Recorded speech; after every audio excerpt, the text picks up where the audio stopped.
Passport yo yeyo. Nsonyiwa Omukunja wange.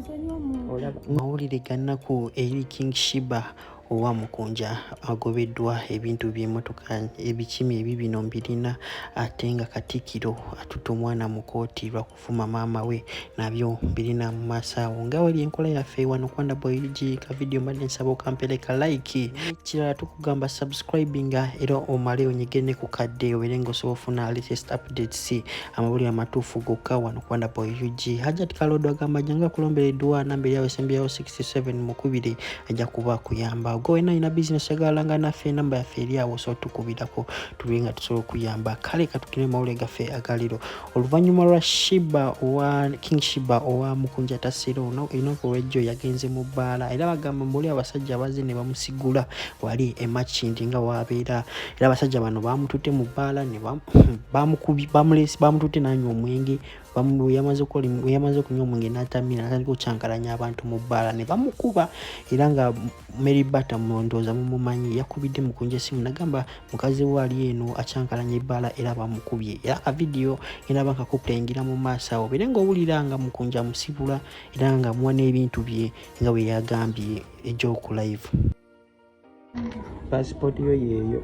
Nsonyiwa Omukunja wange.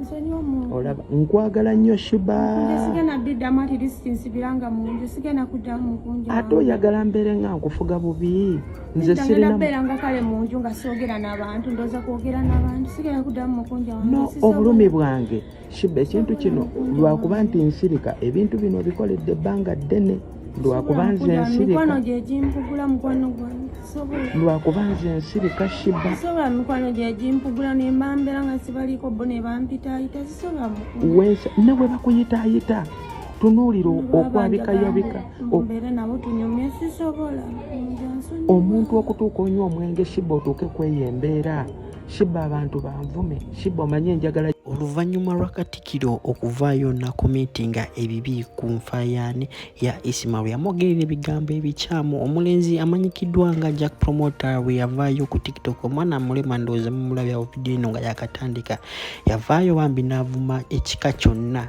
nga wengambye kuvuma ekika kiramba ekya Katikiro n'avumiramu maama we n'avumiramu taata we abaana be baganda be bonna omwana yabavumye era nga bamusindikidde akapapula oba police statement nga bagamba mbuno bamwetaaga ku police era anytime now mugenda bamulaba ku police era nga tugenda batubaweereza amawulire agakagwawo era tugenda batufollowinga up to court cause amawulire twagakozeeko jjo so ita mu video zaffe ezejjo ojja kulaba vidiyo ngono omwana avuma family yonna ebigambo sigamba bino ebigambo bitonotono amabiri ebigambo ebinene yabyogedde wali ku TikTok ka video na uploading wano ku YouTube ojja kubukasanga mu video zange enkadde ezejjo video yino mubyewulireko era nja kuba kumawona ebira Katikiro linga mabina ga mama okugamba ekyo kigambo bwabadde busungu okiregera okamba mu.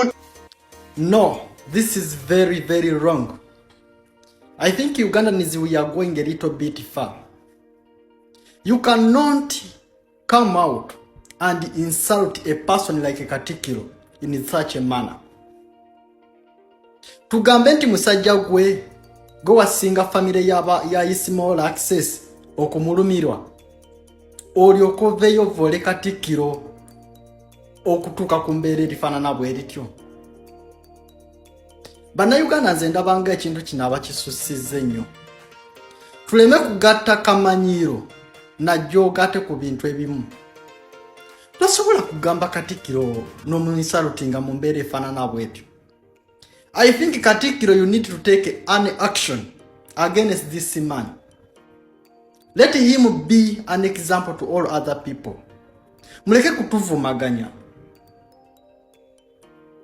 Tosobola ku. No, this is not acceptable. You cannot. One.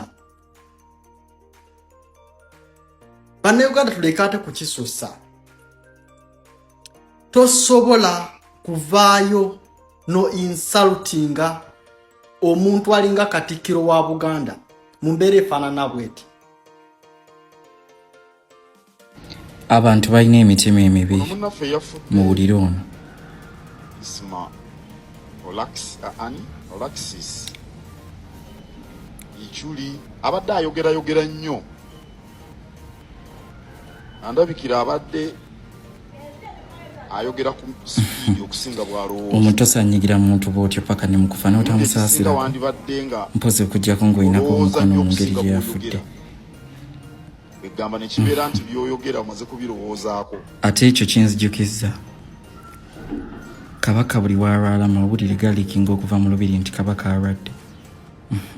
Kyokka bwe yazaala amawulire ago nga tegaaliikinga. Ate ne mu katabo kalaga nti oyo Guy yali alwanisa Nnaabagereka. Kati ate mujjukira n'akafaananyi ke nabalaga nga yaliwo okwo ku mulembe gw'Obote. Ate nze njukira mazima olw'okubanga temujja kulowooza ndi mulalo. Ate nze tebansobola kubanga ndi mugezi.